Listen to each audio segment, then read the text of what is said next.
Good afternoon, everyone. I'm Andy, and welcome to this week's Team Kentucky Update. We have had an incredible couple days in Kentucky. This week alone, we are celebrating over $4 billion of new investments in the Commonwealth. These come from two significant projects.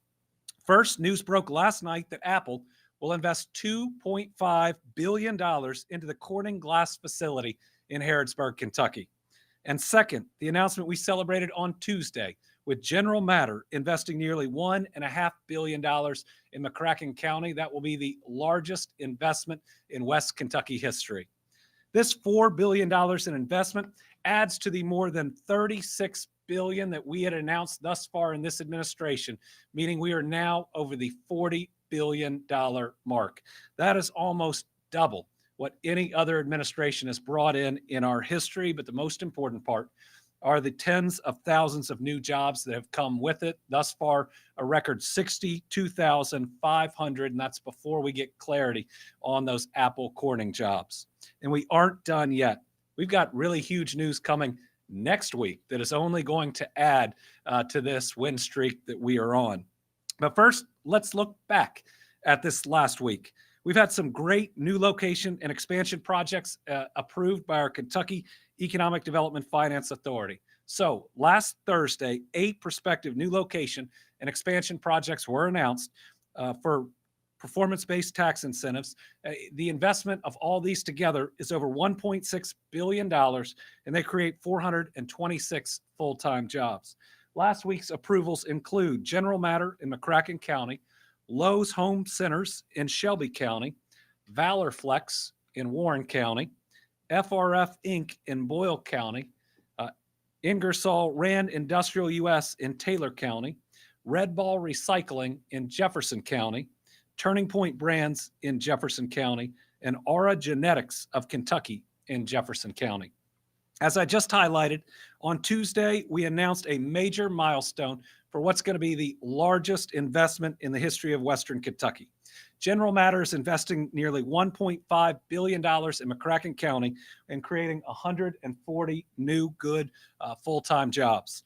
I joined leaders from General Matter and American Uranium Enrichment Company to recognize the company's signing of a lease with the U.S. Department of Energy for the former Paducah Gaseous Diffusion Plant. The signing paves the way for the next steps, which will include permitting and licensing. I want to congratulate the team at General Matter on this project. It is a great step forward in Kentucky. Last week, we also announced a new project for Valor Flex Packaging of Kentucky. That is a veteran-owned leader of flexible packaging solutions. The company plans to relocate its corporate headquarters to Bowling Green with a $6.4 million investment, creating 25 high-wage jobs. The announcement follows the company's recent $23.4 million investment to establish an advanced manufacturing facility in Bowling Green. That brought with it 82 full-time jobs. These operations will serve as the central hub for the company's growing national footprint. I want to thank the company's leadership for their belief for not one, but 2 major investments, and we welcome their headquarters here in their new Kentucky home. And of course, the news from last night from Apple announcing it plans to invest another $2.5 billion into the Corning glass facility in Harrodsburg. We don't know the job total yet. The release said it would add 50% to the manufacturing and engineering jobs. They currently have over 400 employees, so we don't know if it's 50% that or a smaller subset, but every job's important. And this is a huge investment, which means the glass on almost every iPhone or every iPhone in the world is going to be made in Kentucky. That's pretty exciting. Apple's substantial commitment is a major win for Mercer County and for the Commonwealth. I want to personally congratulate everybody in Harrodsburg, in Mercer County, and the surrounding region who will benefit from the continued growth of this long-standing Kentucky company. Like I mentioned, Corning has been around in the Commonwealth for over 70 years, and it employs over 400 people. Strengthening their partnership with Apple is only going to help them grow. Our team at the Cabinet for Economic Development has been working with Corning over the past few months, though I think the project grew significantly, and we're grateful for that. We will announce the more specific numbers when they are finalized, but to Corning, to Apple, to folks who are working in the Cabinet for Economic Development, great job. Now, we know if we want to continue this economic win streak, we got to put in the work. We know that what's happened when we announced these are some sites that we had ready for businesses now have the business on them. So we've got to prepare the next site. And that's why we have this robust program where we're always investing in the next one and the next one and the next one. It may be bringing an access road in or getting the electricity there or the water and the sewer. This is the program that helps us tell companies that we can get them up and running faster than anyone else. That's our speed to market promise. So today we're announcing new projects that invest in sites in Laurel, Madison, Monroe, Pendleton, Russell, and Scott counties, as well as regional projects, a regional project in Muhlenberg County with support from Davis, Hopkins, McLean, and Ohio counties. Last week, these projects were approved for nearly $8.5 million. That just gets them in the best shape that we can so that they can land a business. Currently, there's $35 million available for other projects, and we look forward to announcing even more of these. Including local contributions, these projects have generated over $500 million throughout the life cycle of this program in Kentucky sites and buildings portfolio. And like I teased, next week is going to be a really big one. We're going to have at least two very big announcements with iconic companies that have major presences in Kentucky. It's going to be a really good week for all of us. And I mean all of us, because let's remember, a good job in Democrat or Republican, it's not left or right. It's just really good for all our families. All right, since taking office both as governor and formerly as attorney general, one of my top priorities has been protecting Kentuckians. That work has included uncovering scams and prosecuting the scammers. There are always new and evolving scams, and they're getting more sophisticated. They target people of all ages in all parts of Kentucky. According to a 2024 FBI report, Kentuckians are losing more than $74 million a year to scams alone. That's not just a statistic. It's hard-earned savings. It's rent, groceries, tuition, and retirement funds lost to criminals. And that's just the scams getting reported. We know the real impact is a lot bigger.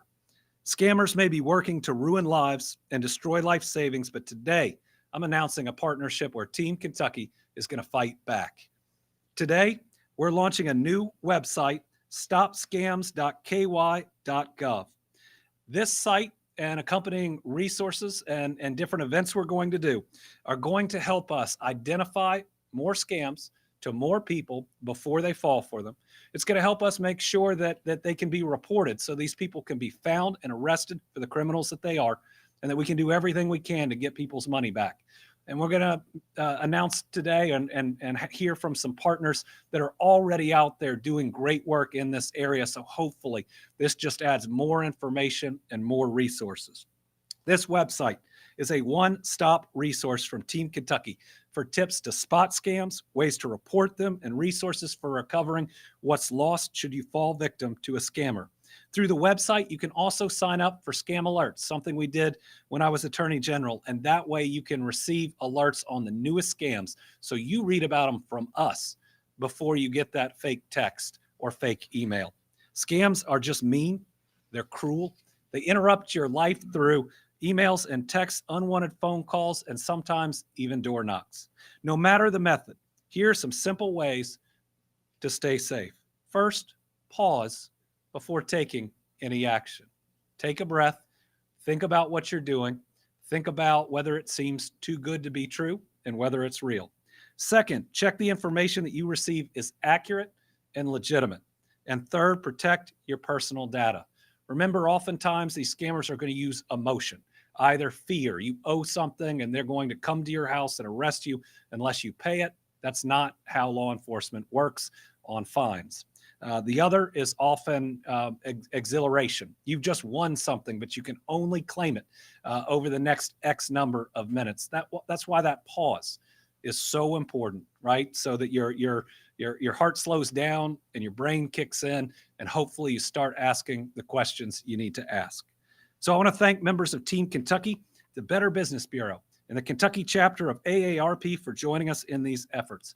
I specifically want to thank Secretary Ray Perry and the Public Protection Cabinet for leading this effort. and the Department of Financial Institutions Commissioner, Marnie Gibson, whose team has been holding events across the state to educate, especially seniors, about scams.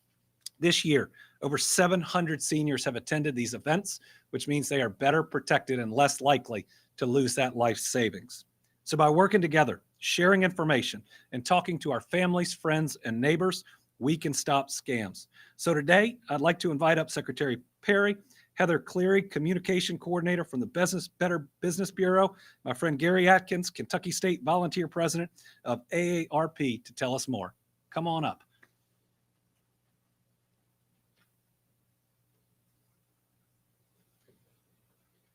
Heather, you want to kick us off? Oh, certainly. Thank you, sir. Appreciate that. Yeah, I'm Heather Cleary with the Better Business Bureau serving Greater Kentucky and South Central Indiana.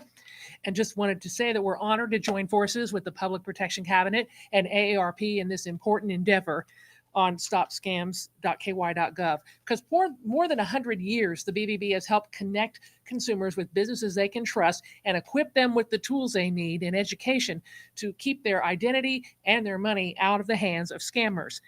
And because of this website, our educational efforts will be able to spread even farther across the Commonwealth. Through the combined efforts of the Public Protection Cabinet, AARP, and the BBB, you will be able to keep your hard-earned dollars in your own pocket, in your own communities.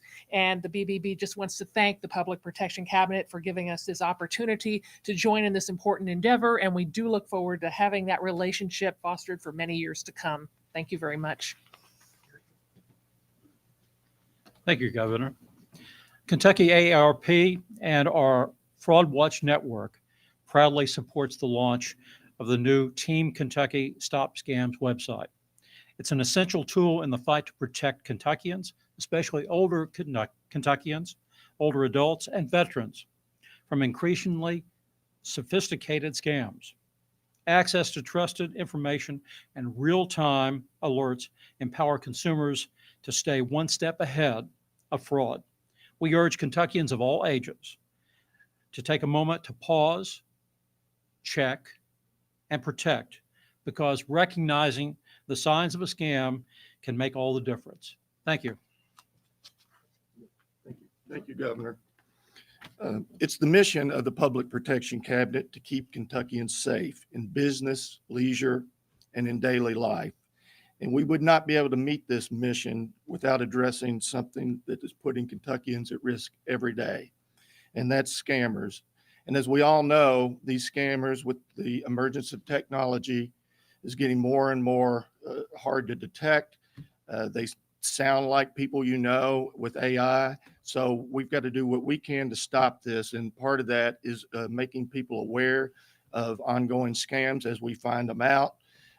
Empowering people to make the right decisions. And part of that, and I want to really thank our partners here, the Better Business Bureau and AARP, for our partnership.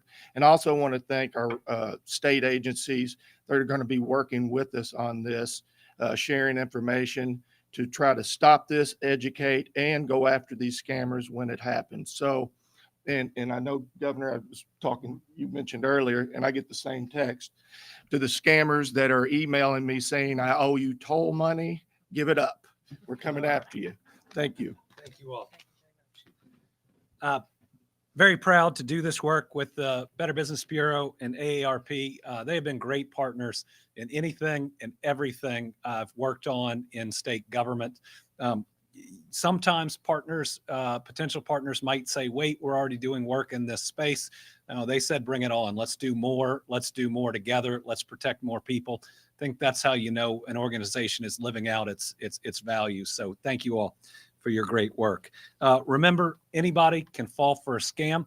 And even if you think you might not be the one to fall for a scam, if you get these scam alerts, if you go to the website and get the information, you might be the person that can stop someone else from falling for a scam.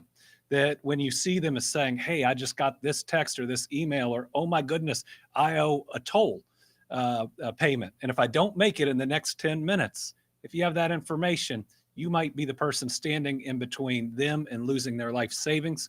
And so let's make sure we're all equipped with that information. All right. As dad and as governor, I will always put education first. It's why I selected a teacher as my lieutenant governor. It's why I proposed raises for all public school employees in every budget that I've submitted. It's why we're fighting for pre-K for all for every Kentucky 4-year-old.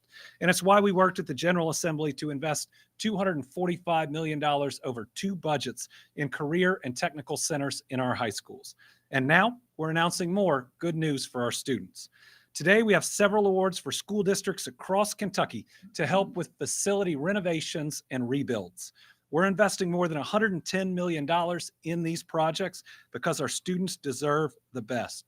Some of today's awards include more than $3.8 million for Adair County Schools for a new middle school, more than $21 million for Bardstown Independent Schools in Nelson County for renovations and new construction at its high school, middle school, and career and technical education center. More than $7.9 million to Fleming County for the new Fleming County Elementary School. More than $25.3 million for Harrison County to help build a new high school. More than $39 million for the new Johnson Central High School and Career Technology Center. More than $2.9 million for Powell County for the new Stanton Elementary School. More than $5.8 million for Somerset Independent Schools in Pulaski County. They're for middle school renovations and a new multi-purpose facility that'll host extracurricular activities and gym classes. And more than $3.7 million for Williamstown Independent Schools in Grant County, which will help fund new school additions and renovations. I'm really excited to see the impacts of these awards to make sure we have the very best facilities, that we are investing back in our kids, because nothing is more important than making sure every Kentucky child has a path to success. So today we've got a couple videos about what these projects mean. Let's start with Bardstown Independent Schools. Hello, I'm Dr. Ryan Clark, Superintendent for Bardstown City Schools. It's a privilege to have this opportunity to thank the Governor's Office and our General Assembly for the much needed construction assistance that we received this past session. Bardstown received over $21.5 million that is going to support our continued work in a multi-phase construction plan. We just completed the Bardstown Polytechnic Center, which is a state-of-the-art facility providing career and technical education opportunities for students. Moving forward, we're going to be renovating Bardstown High School. The high school was originally constructed in 1958. It's situated right downtown Bardstown. It is a historic and beloved fixture of our town. Generations of families have graduated from our high school, and our high school is in desperate need of much needed renovations. Hi, I'm Joseph Cooper, and I am a proud third-generation Bardstown High School student. My grandparents came through these halls, my parents did too, and now it's my turn. And the wildest part, I've got younger family members who will walk these same halls in just a few years. That's why I'm so excited about the renovation of Bardstown High School. This isn't just a new building, it's a new beginning. It means brighter classrooms, updated technology, and learning spaces that actually feel inspiring. When you walk into a place that looks modern and feels fresh, it changes the way you learn. You feel proud. You feel motivated. You feel like someone believed in your future enough to invest in it. I'm thankful to be a part of this moment in BHS history, and I can't wait to see how this transformation will impact students like me for years to come. Once a Tiger, always a Tiger. So we always love these videos as they come in. Definitely points for the backdrop on that one. And then the student, my goodness. But I also noticed when they did the video of the Polytechnic Center, that's where they were filming this video. So pretty exciting to see what's happening with our students. All right, next up, we've got Fleming County Schools. Hello, Kentucky. I'm Brian Kreisman. I'm Superintendent of Fleming County Schools. And on behalf of Fleming County Board of Education and Fleming Countyans, I'd like to say thank you to Governor Beshear and his staff for helping us fund the new Flemingsburg Elementary School, which is directly behind me, and also the Career and Technical Lab expansion at Fleming County High School about 1.5 miles down the road. The governor and his team helped us secure $9.5 million in emergency funding for this school due to the state of 2 elementary schools. One was the last coal-burning school in Kentucky, and the other one had another boiler that was also failing, which created at the same time a big financial burden for the district. Without this bipartisan support from the governor, the Kentucky legislature, and the work of so many others, including the Fleming County Fiscal Court, District 9 Transportation Cabinet, and the SFCC, these projects would not be possible in Fleming County. These were the right projects at the right time in the right location. The school behind me is 20 years in the making, a lot of hard work by so many people. We can't wait to show the governor, his team, and the Kentucky legislature this remarkable elementary school and the CT lab when they both open in August of 2026, and hopefully the 6th grade wing at Simons Middle School 2 years later in August of 2028. Again, thank you to the governor, the Kentucky legislature for supporting Fleming County and our students. Points for being on site and for really great sound, especially given that he was outside. So last but not least, we have Harrison County Schools. Hello, this is Superintendent Harry Burchett from Harrison County. Harrison County is in the midst of a multi-phase facility project designed to enhance safety and security, increase student opportunities, and improve operational efficiencies. This community project, which includes the construction of a new high school and area technology center, supports local and regional workforce needs in manufacturing and healthcare through collaboration of expanded career pathways, co-ops, and internships. Our project, behind me, will consolidate educational services on one campus, eliminating 3 outlying schools, each over 60 years old, and save the community an estimated $45 million on facility needs in those buildings. This project would not be possible without the overwhelming support of the local community who enacted a local facilities tax specifically for this project. The recent award of the School Facilities Assistance Funds, as designated by the Kentucky General Assembly in their 2024 budget, along with the ongoing support of Governor Andy Beshear, has made it possible for this project to stay on schedule. We want to thank Governor Beshear and the Kentucky legislature for their continuous investment in public education.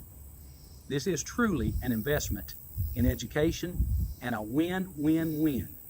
This is a win for our students, a win for our community, and a win for Kentucky in workforce development. Thank you. I want to make sure we thank these and all the other school leaders out there that are advocating on behalf of their students, whether it's the curriculum or new facilities that are needed. They always put our Kentucky kids first. This is how we build our new Kentucky home, by making sure that every single Kentucky child has a chance to succeed. And that should mean having a world-class education from pre-K on. All right, it's the first Team Kentucky update of the month, which means we have Dr. Stack with us to discuss the latest goal for our healthy Kentucky home. Come on up, Dr. Stack.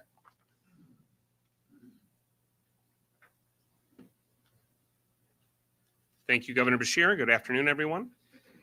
And one of the ways we make sure that our new Kentucky home is a wonderful Kentucky home is we make sure we have our healthy Kentucky home. And so this month we continue our journey to a healthier Kentucky, promoting clear and attainable goals to achieve better health and wellness by eating at least 2 servings of fruits and vegetables every day, by exercising at least 30 minutes 3 times per week, and by remaining engaged with others and socially connected. During the month of August, our Healthy Kentucky Home focuses on preventing and treating tobacco use, which includes smoking, vaping, using dip, and other tobacco products. In 2022, more than 17% of Kentucky adults reported being current users of cigarettes. Additionally, more than 20% of Kentucky high school students reported using e-cigarettes at least once in the 30 days preceding the survey.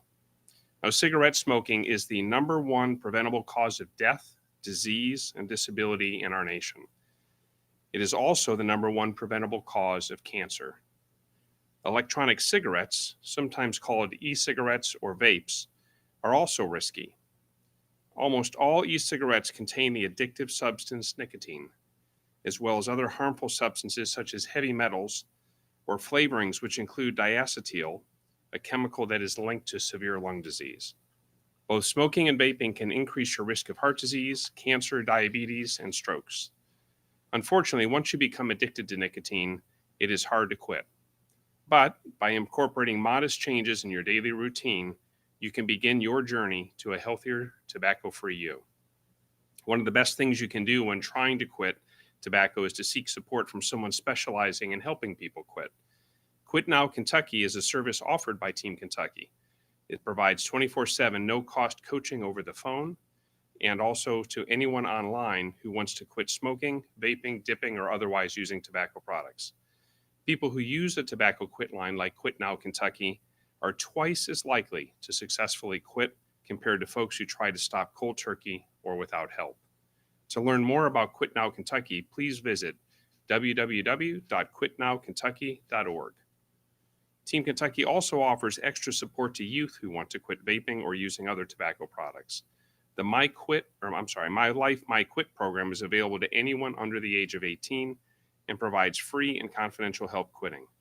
To start your quit journey through My Life, My Quit, text Start My Quit to 36072. That's text Start My Quit to 36072 or visit www.mylifemyquit.com.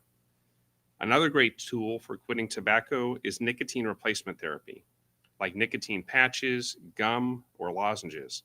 People who use these medications are twice as likely to quit tobacco products. In Kentucky, almost all health insurance plans, including Medicaid, cover nicotine replacement therapy with no copay.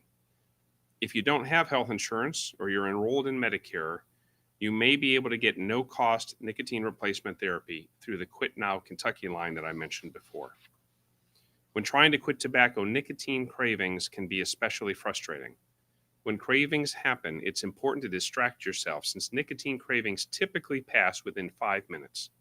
Snacking on raw carrots or other crunchy snacks such as pickles, apples, or celery helps keep your mouth busy and provides a distraction. Drinking a large glass of water when you want to smoke or vape can also help. Eating smaller meals throughout the day rather than 1 or 2 large meals can also help keep your blood sugar levels balanced and further reduce nicotine cravings. To learn more about preventing and treating tobacco use or about healthy habits you can incorporate into your daily routine, be sure to visit the Our Healthy Kentucky Home website at ourhealthykyhome.ky.gov. Please join the Our Healthy Kentucky Home journey today, where we are working together to ensure that every Kentuckian achieves better health and their full potential.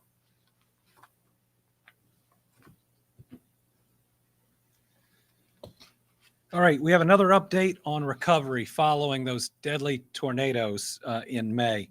I'm glad to share that our request for a 30-day extension for disaster unemployment assistance registration period for those impacted by the severe storm, straight line winds, and tornadoes that occurred May 16th and 17th has been approved.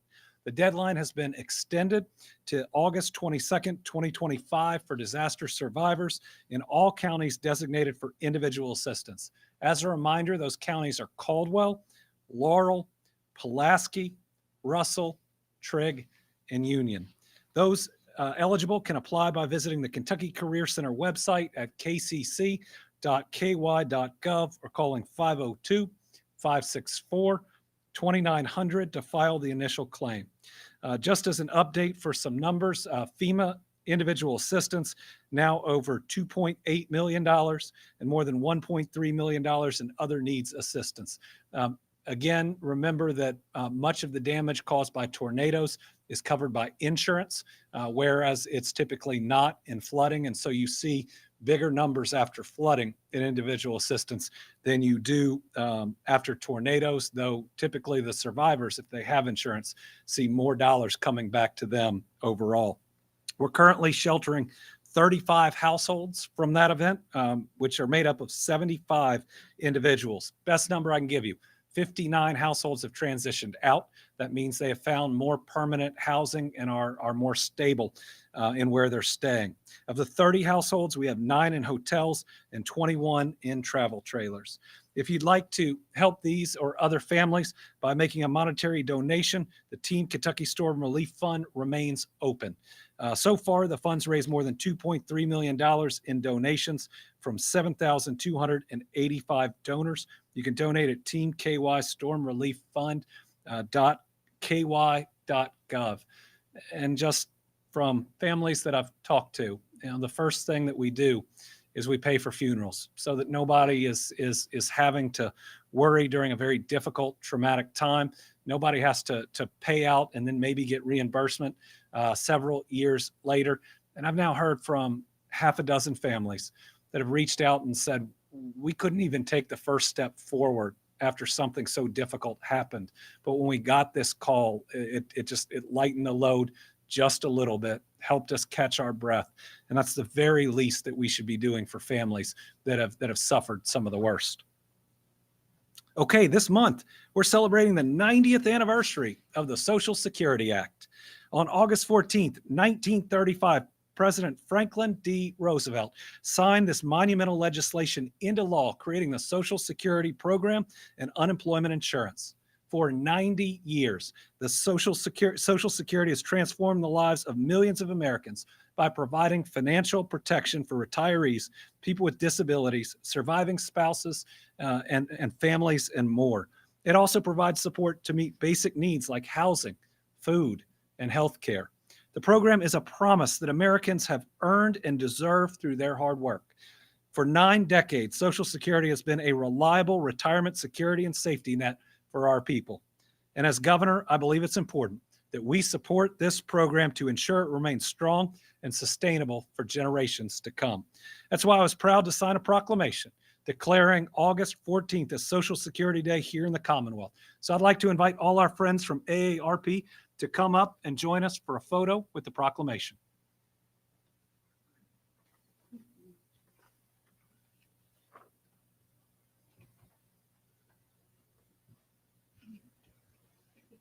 Charlotte, why don't you hold it with me as we get this.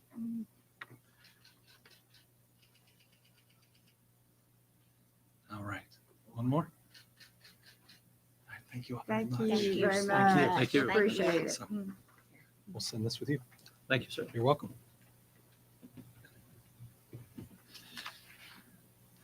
Okay. We just talked about the importance of Social Security for healthcare. That's something that I believe is a basic human right. And we can all help make sure that care is available when our neighbors and our families need it. That's why Brittany and I are hosting another blood drive here in the state Capitol Rotunda on Tuesday, August 12th. It'll be the last blood drive we have in the Rotunda for at least 4 years, as the renovation will start near the end of the month. This is where Team Kentucky comes together to help save lives. Whether someone needs a transfusion, whether they're injured after a natural disaster or injury, or whether they're fighting a life-threatening illness. To sign up, just go to governor.ky.gov/giveblood. Appointments are available from 10 a.m. to 2:45 p.m. It's open to all state employees and Frankfort residents, and we encourage everyone to donate if you can. Since the Capitol will close soon for renovation, this is one of the last big events we're going to have in the Rotunda for years. And what a special one to have, one that's going to be there for people when they need it. Again, you can sign up for an appointment for the August 12th blood drive at governor.ky.gov/giveblood. Brittany and I will both be giving that day. We've had family members, friends, and others that are alive today because people donated blood. And we're going to make sure we do the same to look out for family, friends, and even people that we've never met because they deserve to have what they need at that most difficult time. We're doing what Team Kentucky does best, lifting each other up and taking care of our neighbors, whether they live down the street or across the state. And finally, I'm excited to share we have some special guests with us today. This was product placement. 7 Brew, the drive-through coffee chain, is with us today because they're making a difference for Kentuckians affected by natural disasters. 7 Brew has several Kentucky locations and just opened 2 new locations in London and in Somerset. Today we have Jacob Jennings, Alexis Hartsfield, and Dalton Creaky with us from 7 Brew to tell us more about their Caffeine for a Cause fundraiser. Come on up. Thanks for joining. Thank you. Thank you, Governor Beshear. At 7 Brew, cultivating kindness is at the heart of what we do. With each newsstand opening, we launch with Caffeine for a Cause, a weekend-long event on a pay-what-you-want basis, and all donations go towards a local nonprofit. With the timing of the newsstand openings in London and Somerset, Kentucky, we knew this was a good opportunity to be able to give back to a community that has given so much to us. I'm proud and excited to present this $30,000 check on behalf of Seven Brew to the Team Kentucky Storm Relief Fund. Thank you. All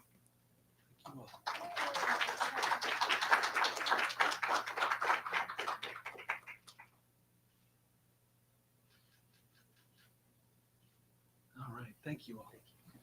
Thank you. Very grateful. We want to thank them for this generous donation, for giving back to the communities that they serve. This is the true spirit of Team Kentucky. So today, I'm proud to name Seven Brew as our Team Kentucky All-Stars. Keep doing good work for the people around you. All right. We've got some exciting things coming up soon. So next week, Team Kentucky Update will be a day early.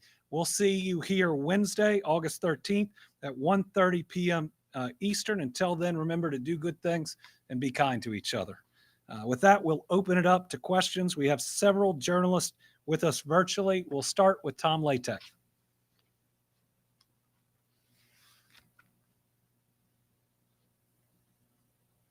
There we go. Thank you, Governor. Kind of caught me by surprise there. I was just wondering, what is the status of a potential special session for storm relief? That's something we're still looking at. We're trying to get a grasp on the financial burden on the counties and the cities that were hit. Now, I mean, that's especially Laurel and London, Pulaski, and Somerset, and what that looks like over the next 6 months. We can't let natural disasters bankrupt any of our counties or cities. They still need to make payroll. They still need to have the police and the firefighters there to help protect our people. So that's something we're actually working directly with them right now. Some of that pressure is off because President Trump came through and provided public assistance after a period of time. He'd already done individual assistance. And what that means is the federal government is going to cover 75% of the cleanup costs. Now, that is a reimbursement typically. It comes much further down the road. So county and the state still has to carry those costs for a period of time until the dollars come back in. And so whether or not we'll need a special session will depend on whether the counties and the cities that are impacted can sustain that amount of dollars they've paid out for the next, say, 6 months, because I believe the General Assembly, either in a special session or in the next session, will come through. We've always put politics aside after these natural disasters, as have the people of Kentucky. And so whether it's a special or the regular session, I expect help is on the way. Karen Zard, WUKY. Thank you, Governor. Governor, can you talk about the lawsuit that you've joined with other states over the freezing of unemployment funds that was already appropriated by Congress? And why are you joining the suit as opposed to the Attorney General? And then also, how do you envision the future of EV stations in the state amid cuts? Thank you. So I've joined, I, on behalf of the Commonwealth of Kentucky, have joined a number of lawsuits where the federal government has broken their word and is unlawfully withholding funds that we were awarded, that we're due, and in many cases that we have already paid out some of the money, and this is reimbursement. So the way all this works is Congress passes a law where they create a program like the NEVI program, which is helping to build charging stations throughout the Commonwealth, or education funding through the Department of Education. Congress then appropriates the money that goes through that program and says this state shall receive this or that, or creates a competitive grant program. We then sign a contract with the federal government that says what we'll do, and they agree to provide those dollars. And oftentimes we pay our own money up front and then get reimbursement. So what's happening when the federal government tries to freeze these funds, or they're ignoring the law that's been passed, the appropriation that's been passed, they're breaking a contract and their word, and we're hurt by our reliance that the federal government would do what they said. and have already paid out dollars. I mean, these are, in the end, pretty simple lawsuits. The federal government shouldn't be doing it, but these are dollars that Kentucky is owed, and I want to make sure that we get each and every one of those dollars. I can file these lawsuits. The Attorney General can file them. You'd have to ask him on his end, but he hasn't pushed back very hard on us filing them. So I've got no criticism there as long as Kentucky is represented and we can get our dollars. Now, with a recent Supreme Court case on nationwide injunctions, states, if they want to receive some of these dollars, have to get involved. If you sit on the sidelines, you don't get the $10 million or the $70 million or the $80 million that you've been expecting. So, to me, this isn't about politics. It's not my party versus the president's. It's that I have a contract, and I'm just asking the federal government to live up to the agreement that they made. All right, Isaiah Kim Martinez. Thank you, Governor. I just had a quick question about bourbon. I believe we've seen Bullet as well as Wild Turkey report 7 to 8% sales decline. We've seen some other distilleries file for bankruptcy, some citing the trade policies that are happening. Can you speak? I mean, are we reading into a bigger issue here? Could you speak on that? Oh, there's no question that the federal tariff policy is hitting bourbon and hitting it hard. That's everything from the current relationship with Canada, where they have been insulted, where they've been told that they shouldn't be their own country, and they've responded by pushing more towards Canadian products and buying less American products. Now, I will say we are the only state that I know of that has a Democratic governor and 2 Republican senators that are all speaking out against tariffs. And I'd like to think that if this Democratic governor and Senator Paul and Senator McConnell all say they're attacks on the American people, it's because they're attacks on the American people. We're not always on the same page, but we all are singing from the same hymnal here. And it's definitely hurting bourbon. Bourbon might have had some corrections that were going to happen with supply, but when you see what's happening in Canada and the EU and other places, we know it's the tariffs. Last time, over $100 million plus in sales were lost during the first Trump administration with tariffs. They're set to hit Kentucky and hit us hardest because of the amount that we import and the number of products we export. That big ugly bill and the Medicaid cuts are also set to hit us hardest. And so it hurts that a state that went for this administration by plus 30 is bearing the brunt of its policies the most.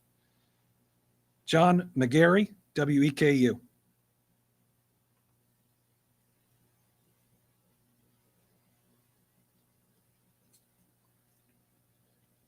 We'll give him just one more minute. All right, Alexandra Goldberg, WHAS.